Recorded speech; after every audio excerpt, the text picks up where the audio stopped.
ছিল এসএসসি নিয়োগ দুর্নীতি মামলা জামিনের রায়। আর আজ বৃহস্পতিবার নিয়োগ দুর্নীতি মামলায় ধৃত অর্পিতা মুখোপাধ্যায়ের প্যারোলে মুক্তির আবেদন মঞ্জুর হলো। তার মায়ের মৃত্যুর কারণে বিশেষ আদালত এদিন অর্পিতাকে 5 দিনের জন্য প্যারোলে মুক্তি দেয়। 2022 সালের 23শে জুলাই গ্রেপ্তার হয়েছিলেন পার্থ চট্টোপাধ্যায় এবং তার ঘনিষ্ঠ বলে পরিচিত অর্পিতা। সেইবারই ইডি তাদের গ্রেপ্তার করে। অর্পিতার টালিগঞ্জ এবং বেলঘড়িয়ার ফ্ল্যাটে হানা দিয়ে একাধিক মূল্যবান জিনিস উদ্ধার করেছিল ইডি। উদ্ধার হয়েছিল মোট নগদ 21,90,00,000 টাকাও।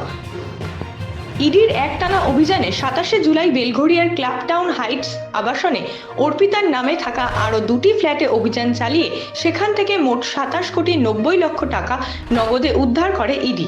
প্রচুর গয়নাও উদ্ধার হয় সেইবার। ইডি জানায়, অর্পিতার 2টি ফ্ল্যাট থেকে নগদে মোট 49,80,00,000 টাকা এবং গয়না উদ্ধার হয় 5,08,00,000 টাকার। সেই সঙ্গেই ছিল 7টি ভিন দেশের মুদ্রাও।